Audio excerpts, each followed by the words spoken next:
안녕하세요. 에듀테너입니다. 지난 시간까지는 챕터 2 기초통계 분석을 학습했습니다. 이번 시간부터는 챕터 3 머신러닝 파트를 회귀 분석부터 시작하도록 하겠습니다. 먼저 베이식스 오브 러닝, 기계학습이란 무엇인지에 대해 알아보도록 하겠습니다. 학습이란 무엇일까요? 사전에서는 학습을 배워서 익히는 일이라고 하고 교육학에서는 지식의 획득, 인식의 발전, 습관의 형성 등을 목표로 하는 의식적 행동을 가리킵니다. 본 강의에서는 머신러닝을 다룹니다. 한마디로 기계, 머신을 러닝, 학습시킨다는 것이 됩니다. 여기서 기계라는 말은 컴퓨터보다 좀 더 멋진 말입니다. 일단 사람이 아니라 기계라는 의미가 있는 것이고요. 우리가 일반적으로 타는 자동차는 그냥 자동차라고 부르지만 세계적인 경주용 자동차, F1 경기에서 사용되는 자동차를 그들은 F1 머신이라고 부릅니다. 그러므로 머신러닝의 머신은 컴퓨터보다 좀 더 고성능을 의미한다고 생각하는 게 좋을 것 같습니다. AI용 컴퓨터와 칩은 고성능 사양이니까요. 그런데 말입니다. 기계를 왜 학습시킬까요? 그것은 기계에게 일을 시키기 위함입니다. 기계를 학습시키면 예측 모델이 나오는데 이 모델을 가지고 사람들은 예측을 수행합니다. 학습에 사용된 데이터에 기반한 예측이 되는 것이죠. 아직까지는 기계는 사람을 위해 일을 합니다. 공상과학 영화를 보면 기계가 기계를 위해 일하는 세상이 온다고 하는데 이는 좀 더 두고 봐야 할 것 같습니다. 사람과 기계가 다른 것이 참 많은데 저는 가장 중요한 차이가 이거라고 봅니다. 사람은 학습한 것을 잊어버리지만 기계는 절대 잊어버리지 않는다는 것입니다. 사람도 미주알, 고주알 다 기억한 사람이 있죠. 이런 사람은 좀 두려운 대상이 되죠. 자, 그런데 기계가 나의 과거, 모든 사람의 과거를 다 기억하고 언제든지 끄집어낼 수 있다면 많이 두려울 것 같습니다. 서론이 길었습니다. 여하튼 학습의 종류와 학습의 결과로 나오게 되는 모델, 그리고 이 모델의 성능을 평가하는 방법을 알아보고 평가에 사용되는 평가 지표들에 대해서도 알아보겠습니다.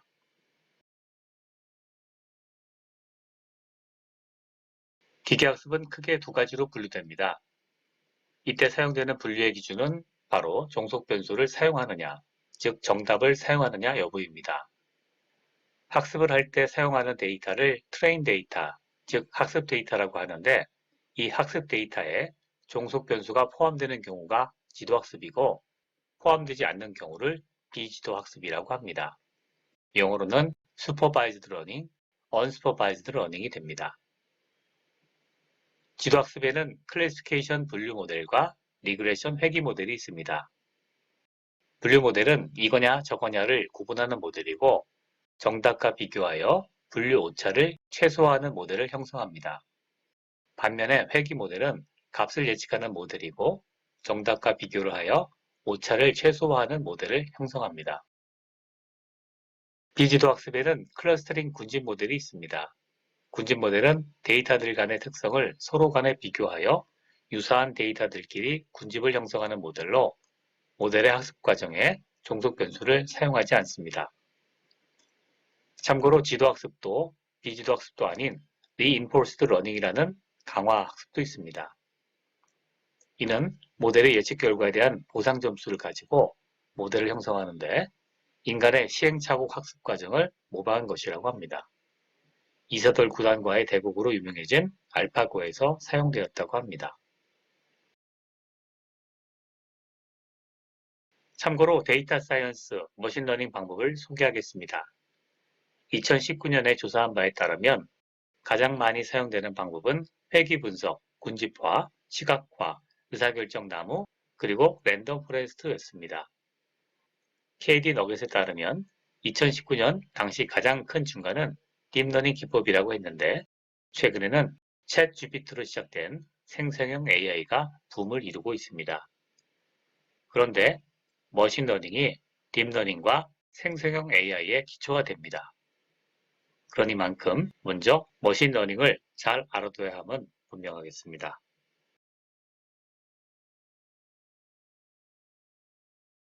비지도 학습에 대해 좀 더 알아보겠습니다. 비지도 학습, Unsupervised Learning은 모델을 학습할 때 종속 변수, 즉 출력 변수를 사용하지 않습니다. 대신에 입력 변수들 간의 관계를 탐색적으로 분석하여 의미 있는 정보를 추출하는 기법입니다. 구체적인 기법으로는 군집 분석, 연관성 분석, 그리고 주성분 인자 분석 등이 있습니다. 비지도 학습의 목적은 데이터를 기반으로 합리적, 논리적인 결과를 도출하는 것으로, 예를 들어 한국 성인 남자의 체격을 몇 개의 그룹으로 나눈 후 귀성복 사이즈의 그룹을 결정한다든지, 휴가 사용 패턴이 유사한 조직을 탐색하다든지 이런 곳에 사용할 수 있습니다. 다음은 귀성복 사이즈에 대한 예가 되겠습니다. 엑스트라 스몰, 스몰, 미디엄, 라지, 엑스라지 등으로 구분되었습니다. 그런데 제가 미국에서 보니까 한국에서는 XL을 입어야 맞는데 미국에서는 M을 입어야 맞더군요. 나라마다 큰 차이가 있는 것 같습니다. 여담으로 바이킹으로 유명한 덴마크에서는 성인 남성의 평균 키가 183이 넘는다고 합니다. 해서 이 나라에서는 180 미만으로 예상되는 어린이들에게 성장 호르몬 주사를 맞추는 경우가 많다고 합니다. 여러분의 재미를 위해서 사람만 아니라 강아지들도 옷 사이즈가 있다는 사실을 알려드립니다. 저도 몰랐는데 강아지 옷도 사이즈가 있더군요. 그런데 X라지가 생각보다 작더라고요. 5kg, 8kg밖에 안 되죠. 실제로 강아지는 사람만큼 큰 개도 있거든요. 그래서 전문가에게 물어봤습니다. 사람만큼 큰 개는 어떻게 되느냐? 그랬더니 사람만큼 큰 개는 그냥 벗고 다닌다고 합니다. 자, 웃기는 우스갯소리였습니다. 오프라인에서는 매우 코믹하게 멘트를 하는데 온라인이다 보니까 그렇지 못해서 좀 아쉽네요. 다음은 지도학습, 슈퍼바이즈드 러닝입니다. 지도학습은 입력 및 출력 변수의 값을 이용하여 주어진 입력 변수에 대한 출력 변수의 값을 예측하는 모형을 개발합니다. 구체적인 기법으로는 판별 분석, 회귀 분석, 로지스틱 회귀 분석, 의사결정 나무, 신경망 등이 있습니다. 지도학습을 사용하여 특정 기업의 파산 확률을 예측하는 신용평가 모형이나 개인의 신용평가 모형을 만들 수 있습니다. 또는 흥미롭게도 휴가 사용 패턴을 분석하여 퇴직, 휴직 가능성도 예측할 수도 있습니다. 실제로 인사팀에서 진행했던 프로젝트였습니다. 신용평가 모형은 여기 나와 있는 스탠다드 푸어스나 무디스 그리고 피치 레이팅이 굉장히 유명한 회사들이 되겠습니다. 자, 방금 신용평가 모델에 대해서 말씀드렸는데요. 모든 예측 모델의 개발에서 가장 중요한 것은 데이터입니다. 일단 앞에 3개 회사는 모두 업력이 100년 이상 된 평가회사입니다. 1차, 2차 세계대전이나 911, 리만 브라더스 사태 등도 다 겪었죠. 그간 정립된 데이터가 엄청납니다. 해서 국가나 국가기구에 대한 신용도까지도 평가할 수 있습니다. 그런데 데이터의 양과 질만큼 중요한 게 하나 더 있습니다. 이게 저는 굉장히 중요하다고 생각합니다. 그것은 바로 데이터의 진정성을 파악하는 것입니다. 즉, 거짓으로 만들어낸 데이터를 잘 골라낼 줄 알아야 한다는 겁니다. 예로 나온 에너지 회사 앨론이 있습니다. 에너지 회사 앨론은 포브스로부터 7년 연속 혁신적인 기업에 선정된 회사로 매우 안정적인 회사로 평가되었습니다. 투자 등급도 AA였겠죠. 그러나 평가에 사용된 데이터가 모두 분식회계로 조작된 데이터라는 게 나중에 밝혀졌습니다. 2004년의 일인데요.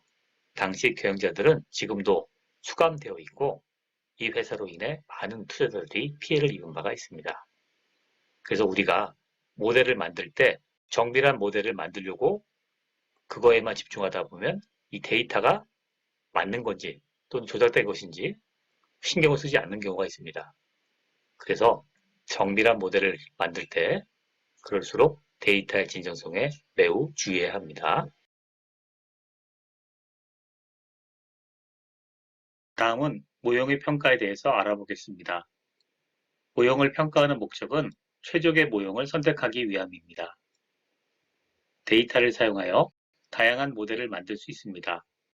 서로 다른 알고리즘을 사용할 수도 있고 같은 알고리즘이라도 파라미터의 개수나 조합을 달리하여 수많은 모형이 만들어집니다. 이들 중에서 최적의 모형을 찾아내기 위해서 모형을 평가해야 합니다. 모형의 평가는 가장 좋은 예측력을 보유하는 모델을 찾아내는 것으로 당연히 이것은 랜덤하게 예측한 것보다는 우수해야 합니다. 즉, 모델들끼리만 경쟁하는 것이 아니라 랜덤 모델과도 꼭 비교를 해야 합니다. 이 점을 잊어버리면 안 됩니다. 예를 들어 그림에서처럼 동쪽 방향에 귀인이 있다고 하는 점쟁이보다는 예측력이 좋아야겠죠. 물론 강원도에 있는 점쟁이라면 대부분 귀인이 동쪽에 있을 겁니다. 여담으로 우주선에서 사용할 필기구를 만들 때 미국에선 유학시 볼펜이 좋은지 수학시 볼펜이 좋은지를 서로 경쟁하고 있었습니다. 그래서 시간이 많이 소요됐었는데 러시아에서는 그냥 연필을 사용했다고 하죠. 아주 유명한 일화가 되겠습니다. 모델의 평가 방법에 대해 알아보겠습니다. 모델은 다음의 4가지 요소로 평가가 가능합니다. 먼저 예측력입니다. 예측력은 얼마나 정확히 예측하냐는 것에 해당합니다. 정확한 예측은 다른 말로 하면 오차가 얼마나 작으냐가 되겠습니다. 해서 오차가 가장 작은 모델을 찾게 됩니다. 다음은 해석력입니다. 모형이 입력, 출력 변수 간의 관계를 잘 설명하는가에 대한 여부입니다. 모델의 예측력은 참 좋은데 해석이 안 되는 사례가 있습니다. 딥러닝이 그런 경우에 해당한다고 하죠. 잠깐 사례를 보겠습니다. 구글의 사례인데요. 사진을 보고 분류를 잡아주는 모델이었습니다. 실제로 있었던 사례입니다. 여기 보면은 그 사진을 보고 고층 빌딩이나 마이크, 그레듀에이션 이렇게 분류를 했는데요. 어떤 친구랑 그 친구하고 같이 찍은 사진을 고릴라즈라고 잘못 분류한 게 있습니다. 해서 얼마나 화가 나겠어요. 그래서 구글에게 사과를 요청했고 구글은 정중하게 미안하다고 사과를 했습니다. 그리고 이제 클래시피케이션 시스템을 가지고 왜 이렇게 분류했는지 알아내고자 했습니다. 그러나 딥러닝은 해석이 안 됐습니다. 그냥 시스템이 그렇게 분류를 한 것이고 여러 차례 학습을 통해서 그렇게 분류를 한 것이고 왜 이렇다라고 하는 커즈 앤 이펙트처럼 나오지가 않는 겁니다. 그래서 중요한 것은 왜 이렇게 분류했는지를 알 수가 없기 때문에 조정이 불가능했던 겁니다. 그래서 결과적으로 고칠 수 없다면 없애는 것이 방법이라고 구글은 고릴라, 침팬지 등과 같은 유인원에 대한 분류를 아예 없애버렸습니다. 완전히 해결됐죠. 다음, 효율성은 얼마나 적은 수의 입력 변수로 모형을 구축했는가를 의미하고 끝으로 안정성은 모집단의 다른 자료에 적용했을 때 같은 결과를 주는가 여부를 의미합니다. 정리하면 예측 오차는 작으면서 결과 해석은 잘 되고 적은 데이터로도 구축 가능한 효율적이고 안정적인 모델이 최고의 모델로 평가된다고 하겠습니다. 앞서 모델의 평가에는 대부분 예측력이 사용된다고 했는데 예측력을 평가하는 데 사용되는 오차에 대해 알아보겠습니다. 오차는 학습 오차와 예측 오차로 구분됩니다. 학습 오차는 학습 자료로부터 모델을 만들 때 구하는 오차로 트레이닝 에러라고 합니다. 모델을 만들 때 이 학습 오차를 최소화하는 파라미터들을 찾게 되는데 오차를 최소화하는 파라미터 셋이 정해지면서 모델이 완성됩니다. 그러므로 학습을 하면 할수록 학습 오차는 점점 감소합니다. 그리고 모형은 복잡해지게 되죠. 예측 오차는 학습 모델에 미래의 자료를 넣어서 구한 오차로 테스팅 에러라고 합니다. 물론 여기서의 미래 자료는 정답을 알고 있는 테스트 데이터를 의미하기 때문에 실제로 미래의 자료는 아니라고 하겠습니다. 그런데 지도학습은 일반화에 관심을 두기 때문에 학습 오차보다는 예측 오차가 더 중요합니다. 우리가 공부할 때 문제집은 100점 맞으면서 시험은 70점 맞는다면 학습을 제대로 한 것이 아니겠죠. 이런 경우 뭔가 다른 방법을 찾아야 할 겁니다. 문제집을 바꾸던가요. 지도학습의 목적은 예측 오차를 최소화하는 모형을 구축하는 것입니다. 그런데 모형이 복잡해지면 학습 오차는 작아지는데 예측 오차는 과연 어떻게 될까요?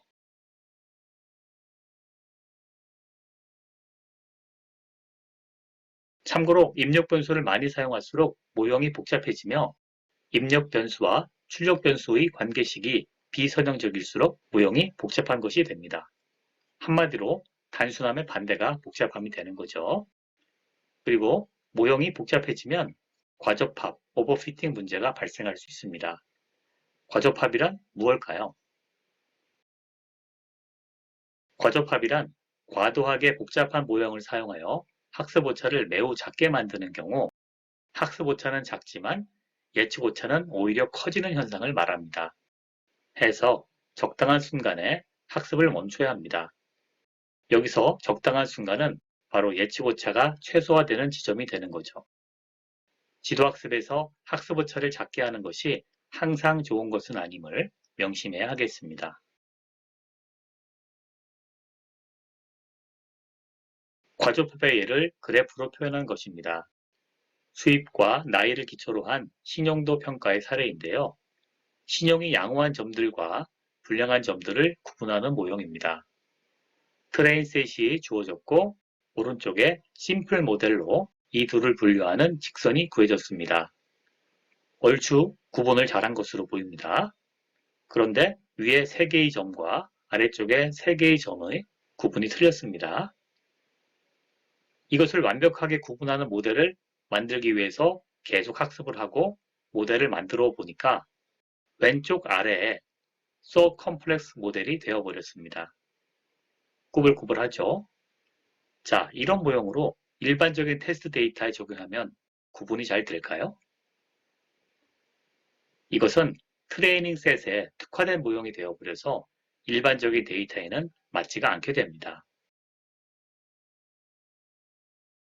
그래서 로날드 코스라는 분이 이런 명언을 남겼다고 하죠. 영어를 해석하면 이렇습니다. 데이터를 오래 고문하면 결국 자백한다. 이 말은 분석가가 원하는 대로 결론을 만들 수 있다는 것입니다. 데이터 세트 자체가 하나의 고유 패턴일 수 있다는 점을 꼭 기억하고 이를 경계해야 하겠습니다.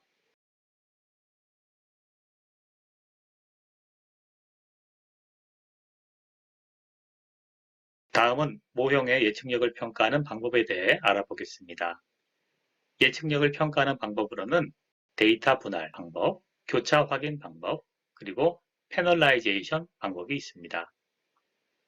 그리고 모형의 평가 지표는 수치값을 예측하는 경우와 범주값을 예측하는 경우가 서로 다릅니다. 이들에 대해 상세히 알아보도록 하겠습니다. 먼저 예측력을 평가하는 방법입니다. 데이터 분할 방법은 홀드업 테스트라는 절차를 따릅니다.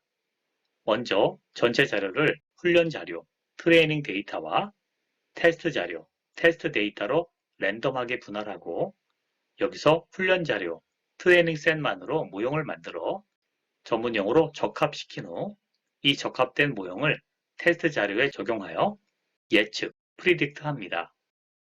그리고 나서 테스트 자료에 대하여 예측된 결과를 평가 기준을 이용하여 평가하여 오차를 계산하는 것입니다. 데이터가 충분한 경우엔 밸리데이션 셋으로 모형의 타당성을 검토하는 단계도 추가할 수 있습니다. 그런데 한 번의 분할은 우연성으로 인해 바이어스가 생길 수 있습니다. 해서 실전에서는 데이터에 대한 랜덤한 분할을 여러 번 반복 실시하여 평가 지표값의 평균을 계산합니다. 그럼에도 불구하고 이때도 어떤 데이터는 학습에 여러 번 사용되고 어떤 데이터는 한 번도 사용되지 않는 경우가 생길 수도 있습니다. 즉, 불균형의 가능성이 있는 거죠. 그래서 이를 해결하기 위해서 교차 확인법, 크로스 밸리데이션 방법이 고안되었습니다. 교차 확인법은 데이터 분할 방법의 일반화 개념이라고 할 수 있습니다. 절차는 이렇습니다. K-fold CV 크로스 밸리데이션 알고리즘의 경우 데이터를 K 개의 셋으로 랜덤하게 분할합니다. 각 J에 대해서 J번째 셋을 제외한 나머지를 이용하여 모형을 적합합니다. 그리고 J번째 셋을 테스트 자료로 이용하여 예측 오차를 구하고 이를 K번 반복합니다. 최종적으로 K개의 예측 오차의 평균을 구하여 최적 모형 선택에 활용합니다. 이렇게 하면 모든 데이터가 모형의 개발에 균등하게 사용되게 됩니다. 다음은 패널라이제이션, 레귤러라이제이션 방법에 대해서 알아보겠습니다. 패널라이제이션 방법은 학습 데이터만을 가지고 모형을 구축합니다. 학습 자료를 이용하여 다양한 복잡도를 갖는 모형을 구축하고 학습 오차에 모형의 복잡도에 따른 페널티를 추가하여 비용 함수를 생성합니다. 즉, 오차를 바로 사용한 것이 아니라 페널티를 추가하여 생성된 비용 함수를 사용하여 이 비용 함수를 최소화하는 모형을 선택하는 것입니다. AIC와 BIC가 대표적으로 많이 사용되는 방법입니다. 참고로 AIC와 BIC에 대해 알아보겠습니다. AIC는 Archaic Information Criterion의 약자입니다. 여기 보이는 이분이 일본 수학자 아카이케라는 분이고 이분이 이 지표를 만들어내셨습니다. 물론 이 지표의 수학적 특징과 원리에 대해서도 증명해내신 분이죠. 수식에서 K는 파라미터의 개수를 의미합니다. L은 likelihood를 뜻하며 그럴듯함의 지수로 생각할 수 있습니다. 오차가 작을수록 L 값은 커지는데요. 그러므로 전체 AIC 값은 오차가 작을수록 그리고 K가 작을수록 작아지게 되는 원리입니다. BIC는 AIC에서 페널티 값을 수정한 것입니다. 베이지안 인포메이션 크라이테리언이라고 하는데 이 K 대신에 K 로그 N을 사용하여 데이터의 개수를 페널티에 반영한 지표가 되겠습니다. 그리고 AIC와 BIC에 대한 선택은 분석가의 몫이 되겠습니다. 다음은 모형의 평가 지표에 대해 알아보겠습니다. 오차를 측정하는 방법에 대한 것이 되는데 먼저 continuous 값인 경우입니다. 앞서 회귀 분석편에서 나온 바 있는데 값을 예측하는 경우 mean squared error, root mean squared error, mean absolute error, mean absolute percent error 등이 사용됩니다. 영어로 되어 있는 부분을 수식으로 바꾸면 바로 오른쪽과 같은 수식이 완성이 되는 거죠. 예제는 트럼프 대통령의 몸무게를 예측하는 경우입니다. 두 사람이 예측을 수행했습니다. 한 사람은 100으로 다른 사람은 110으로 예측했습니다. 그리고 정답, 액추얼 값은 108이었습니다. 예측 오차를 단순 평균하면 마이너스 3이 나옵니다. 오차가 더 작아진 느낌이 있죠. 예측 오차를 절대값으로 하여 평균하면 MAE, Mean Absolute Error는 5가 됩니다. 그리고 오차를 제곱하여 평균하면 이 값의 제곱근을 사용하는 루트 민 스퀘어드 에러는 5.83이 나옵니다. 마지막으로 퍼센티지 에러를 구하는 MAP, Mean Absolute Percent Error 값은 4.63이 나왔습니다. 다음은 분류 모형의 평가입니다. 분류 모델은 정답이 값이 아니라 분류가 됩니다. 해서 맞춘 경우와 틀린 경우에 두 가지 상황이 나옵니다. 포지티브와 네거티브의 두 가지 분류가 있다고 할 때 포지티브를 포지티브라고 하는 경우 그리고 네거티브를 네거티브로 판정하는 경우가 정답을 맞춘 경우죠. 포지티브를 네거티브라고 하거나 또는 네거티브를 포지티브라고 하면 오답이 됩니다. 그런데 포지티브를 네거티브라고 하는 오류와 네거티브를 포지티브라고 하는 오류는 그 무게가 다릅니다. 상황에 따라 다른데 예를 들어 병원에서 코로나에 걸린 사람을 안 걸렸다고 하면 많은 사람이 코로나에 걸리게 될 것이고 코로나에 안 걸린 사람을 코로나에 걸렸다고 하면 한 사람이 일주일간 괜히 고생할 겁니다. 이 무게감이 좀 다르죠. 이를 false positive, false negative라고 하는데 먼저 FP, false positive는 파지티브라고 판단했는데 오답이라는 것이고 정답은 네거티브입니다. FN, false negative는 네거티브라고 판단했는데 오답이라는 것이고 정답은 파지티브입니다. 의학에서는 파지티브가 양성으로 문제가 있는 상태를 의미합니다. 그러므로 false negative의 오류가 false positive의 오류보다 더 치명적이라고 할 수 있겠습니다. 사용되는 지표는 크게 5가지입니다. 하나씩 알아보겠습니다. 단순하게 생각하면 전부 다 맞추면 100%가 되겠죠. 숫자로는 1이 됩니다. accuracy, 정확도는 그냥 맞추는 경우의 비율을 뜻합니다. 분자는 true positive와 true negative의 합이고 분모는 전체 대상의 개수입니다. 프리시전, 정밀도는 파지티브로 예측한 것들 중에 정답을 맞추는 비율입니다. 총을 한 발 쏘고 명중하면 100%가 됩니다. 정밀 타격이 되는 거죠. 그런데 정밀도를 높이려고 나머지 총알을 쓰지 않게 되면 어떤가요? 그는 명사수인가요? 분모는 파지티브로 판단 혹은 예측한 것이 되고 트루 파지티브와 폴스 파지티브를 합의됩니다. 리콜, 재현율은 파지티브 대상을 몇이나 정확히 맞추었는지를 의미합니다. 복균자가 20명이라면 20명을 대상으로 몇 명을 맞추었는지 그 비율을 구하는 것입니다. 분모는 정답인 true positive와 오답인 false negative가 됩니다. 이 둘은 다 포지티브인 사람들이죠. 실전에서는 프리시전과 리콜 두 개의 값이 다 중요하고 조화를 이루어야 합니다. 해서 F매저라고 하는 조합평균과 유사한 지표를 씁니다. 베타가 1이면 베타가 1인 F1 매저의 경우 프리시전과 리콜의 조합평균이 됩니다. 그리고 G매저라는 것은 프리시전과 리콜 값의 지오메트릭 민, 즉 기하평균으로 구할 수 있습니다. 범주형 평가지표의 이그젬플입니다. 테러리스트와 스나이퍼 게임 환경입니다. 다시 한번 말씀드리지만 게임이죠.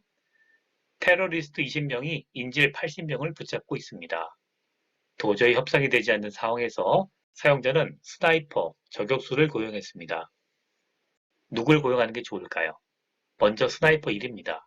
그는 10발을 사용하여 테러리스트 10명을 제거했습니다. 100발 100중, 아니 정확히는 10발 10중입니다. 그런데 테러리스트가 20명이었다는 게 좀 아쉽네요. 다음 스나이퍼 2는 30발을 사용하여 테러리스트 20명 전원을 제거했습니다. 그런데 이 스나이퍼도 100발 100중이라 10명의 시민이 희생되었습니다. 아쉽습니다. 자, 이제 각 스나이퍼를 평가해 보겠습니다. 먼저 스나이퍼 1의 경우입니다. 프리시전은 10발 쏘았고 10명 정답입니다. 해서 10분의 10은 100%가 됩니다.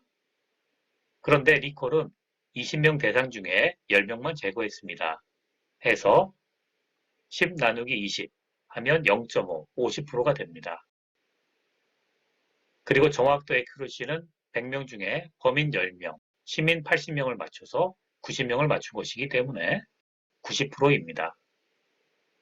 다음 스나이퍼 2의 경우입니다. 프리시전은 30명을 범인으로 지목했는데 20명은 맞고 10명은 아니므로 20 나누기 30 하여 66.7% 이것이 프리시전입니다. 그런데 리콜은 범인 20명 전부를 제거했기 때문에 20 나누기 20은 1, 100%입니다. 완벽하죠? 마지막으로 에큐러시는 100명 중에 범인 20, 시민 70명을 맞춘 것이기 때문에 90 나누기 100은 90%입니다. 종합해보면 정확도 에큐러시는 스나이퍼 1과 스나이퍼 2가 같고 프리시전과 리콜 값에는 차이가 납니다. 자, 제가 생각할 적에 문제의 상황에 따라서 어떤 평가 지표가 더 중요할지가 결정될 것 같습니다.